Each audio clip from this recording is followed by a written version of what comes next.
बात है हरियाणा के 1998 के उस विधानसभा चुनाव की, जब भूपेंद्र सिंह हुड्डा को एक अनजान इंसान का आया कॉल ये बता देता है कि वो कितनी सीटों से चुनाव जीतने वाले हैं। जी हाँ, खुद हुड्डा ने इस बात का जिक्र एक इंटरव्यू में करते हुए बताया था कि करनाल से आए उस अनजान कॉल ने उन्हें उनकी जीत की खबर पहले ही दे दी थी। यानी हुड्डा को ये भी चुनाव के नतीजों से कई दिन पहले ही पता चल चुका था कि वो कितने वोटों से जीतने जा रही है। तो चलिए आपको बताते हैं कि भूपेंद्र सिंह हुड्डा की वो कहानी जिसने उन्हें राजनीति का सिकंदर बना दिया।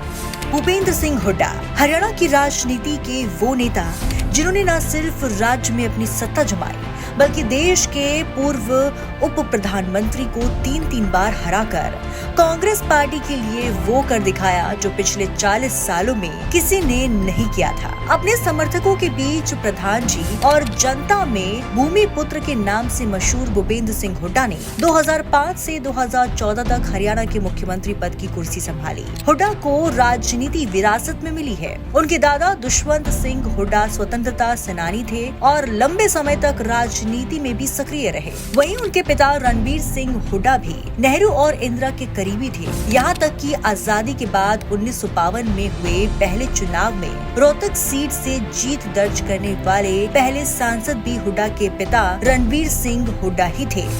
बहुत कम लोग जानते हैं कि हुड्डा राजनीतिक नेता होने के साथ साथ एक वकील भी है। जी हाँ, उन्होंने दिल्ली यूनिवर्सिटी से लॉ की पढ़ाई पूरी की थी। हालांकि उन्होंने कभी वकालत का पेशा आजमाया ही नहीं।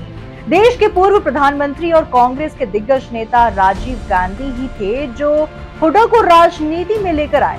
साल 1991 की बात है जब राजीव गांधी ने हुड्डा को अपने पास बुलाकर उनके सामने हरियाणा की रोहतक विधानसभा सीट से चुनाव लड़ने का ऑफर रखा था और पहली ही बार में चुनाव जीतकर उन्होंने 2 बार हरियाणा के मुख्यमंत्री और देश के उप प्रधानमंत्री रहे ताऊ चौधरी देवीलाल को हरा दिया। हुड्डा ने खुद एक इंटरव्यू में बताया था कि 1998 के विधानसभा चुनाव के समय भी देवीलाल उनके खिलाफ चुनाव लड़ रहे थे। उस दौरान उनके पास एक अनजान कॉल आया था। उस ओर बोल रहे शख्स ने उनसे अपने मन से एक नंबर सोचकर बोलने के लिए कहा तो हुड्डा ने 383 कह दिया। इस पर उस शख्स ने कहा कि बस इतने ही वोटों से आप चुनाव जीतेंगे और अब रिजल्ट आया तो हुड्डा ने सच में इतने ही वोटों से जीत दर्ज की थी, जिसे देखकर हुड्डा खुद भी हैरान थे। उनकी जीत का सिलसिला चलता रहा। हुड्डा के नेतृत्व में कांग्रेस पार्टी ने लगातार 2 बार हरियाणा में अपनी सरकार बनाई। जितनी दिलचस्पी हुड्डा को सत्ता और सियासत में थी उतनी ही खेलों में भी। शायद यही वजह है कि उन्होंने हरियाणा के खिलाड़ियों की ओलंपिक खेलों में भागीदारी बढ़ाने के लिए एथलेटिक्स को कैश अवार्ड देने का ऐलान कर दिया था। इससे पहले राज्य में ऐसा कभी नहीं हुआ था। उन्होंने राज्य सरकार की ओर से ओलंपिक गेम्स में गोल्ड मेडल जीतने वाले को 2.5 करोड़ रुपए की इनाम राशि देने की घोषणा की थी। साथ ही सिल्वर जीतने वाले को 1.5 करोड़ और ब्रॉन्ज जीतने पर 1 करोड़ रुपए देने का ऐलान किया था। नतीजा ये है कि आज भी ओलंपिक खेलों में हरियाणा के खिलाड़ियों की भागीदारी सबसे ज्यादा है। ये बताता है कि उनकी सोच कितनी आगे की है। भूपेंद्र सिंह हुड्डा ने हरियाणा ही नहीं बल्कि पूरे देश में अपनी जो पहचान बनाई है और अपने सियासी सफर में जितना नाम कमाया है वो वाकई सराहनीय है।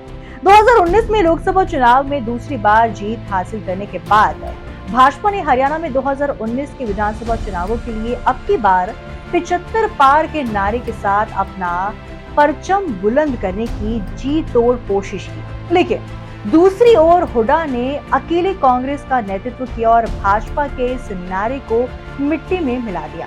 हालांकि कांग्रेस उस समय चुनाव नहीं जीत पाई लेकिन 31 सीटों पर अपनी सत्ता जमाने में कामयाब हो गई।